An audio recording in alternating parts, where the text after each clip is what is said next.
కొన్ని రోజులుగా భారతదేశ పరిస్థితి, అందులోనూ ముస్లిం సోదరుల యొక్క మనోభావాలను దెబ్బతీసే విధంగా, వారిని అన్ని విధాలుగా బాధపెట్టే విధంగా ఒక చట్టాన్ని భాజపా ప్రభుత్వం అమల్లోకి తీసుకురావడం జరిగింది. ఆ చట్టం వక్ఫ్ సవరణ చట్టం. అందులో కొన్ని పాయింట్స్ ఏదైతే ఉన్నాయో అవి ముస్లింలను చాలా బాధ పెట్టే విధంగా ఉన్నాయి. కాబట్టి వక్ఫ్ సవరణ చట్టానికి వ్యతిరేకంగా కొందరు సుప్రీంకోర్టులో పిటిషన్లు వేయడం జరిగింది. దానిపైన గత 2 రోజుల నుండి ఆల్రెడీ వర్క్ కూడా నడుస్తుంది. సుప్రీంకోర్టు తీవ్ర ఆగ్రహంతో ఏదైతే చట్టం భారతదేశ ప్రభుత్వం తీసుకున్నటువంటి చట్టము అది తీవ్రంగా ముస్లింలను నష్టపరిచే విధంగా ఉందని చెప్పడం జరిగింది. అదేవిధంగా మరియు ప్రజెంట్ ఉన్నటువంటి జస్టిస్ ఎవరైతే ఉన్నారో వారు పూర్తిగా ఏదైతే ఉందో చట్టపరంగా ఏది న్యాయమైతే అదే చేస్తున్నారు.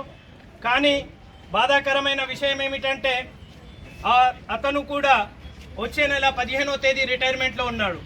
అయితే సుప్రీంకోర్టు పైన మాకు పూర్తి విశ్వాసం ఉంది. జడ్జి ఎవరు వచ్చినా సరే ఖచ్చితంగా ఏదైతే న్యాయం ఉందో ఆ న్యాయము ఖచ్చితంగా ముస్లిం పక్షాన న్యాయపడుతుందని ఈరోజు ముస్లిం దేశం మొత్తము దాదాపు 22 కోట్ల మంది ఎదురు చూస్తున్నారు.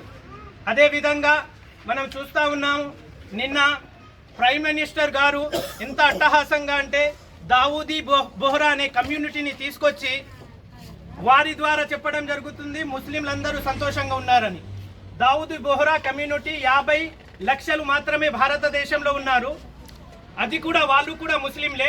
అందులో 90% వక్ఫ్ సవరణ చట్టానికి వ్యతిరేకంగా ఉన్నారు. అయినప్పటికీ ఏదైతే మోడీ గారు ప్రచారం చేస్తున్నారో నేను తీసుకొచ్చినటువంటి చట్టం మంచిదే అని, ఇక్కడ టోటల్ 22 కోట్ల మంది ముస్లింలు చెప్తున్నారు ఈ చట్టం మాకు అవసరం లేదు, ఈ చట్టం మాకు తీవ్ర నష్టాన్ని చేకూరుస్తుంది. కాబట్టి మోడీ గారికి, అదేవిధంగా ఎవరైతే దాదాపు మనం చూస్తున్నాము 24 మంది ఎంపీలు మాత్రమే ముస్లింలు ఉన్నారు. కానీ 232 ఓట్లు ఈ వక్ఫ్ సవరణ చట్టానికి వ్యతిరేకంగా పడ్డాయంటే వీళ్ళందరి సహాయ సహకారాలు మాకున్నాయి. ఇది కేవలం ముస్లింల సమస్య కాదని వాళ్ళందరూ చాటి చెప్పారు. ఇది దేశ సమస్య అని, ఈ దేశ సమస్యలో మేమందరం పాల్గొంటామని 232 మంది ఎవరైతే వక్ఫ్ సవరణ చట్టానికి వ్యతిరేకంగా బిల్లు వేశారో వారందరికీ మా ముస్లిం కమ్యూనిటీ తరఫున కృతజ్ఞతలు తెలియజేస్తూ ఈ చట్టాన్ని వీలైనంత తొందరగా రద్దు చేయాలని సుప్రీంకోర్టును కోరుతా ఉన్నాము. ఒకవేళ ఈ చట్టాన్ని ఇలాగే అమలు పరిస్తే రానున్న రోజుల్లో ఈ ర్యాలీస్ కానీ ధర్నాలు కానీ తీవ్రతరం చేసి ఏ విధంగా అయితే కిసాన్ చట్టాన్ని వాళ్ళు రద్దు చేయించారో దానికంటే పెద్ద మొత్తంలో ఆందోళనలు చేసి ఈ వక్ఫ్ సవరణ చట్టాన్ని కూడా రద్దు చేస్తామని ఈ సందర్భంగా తెలియజేస్తూ ముగిస్తున్నాను.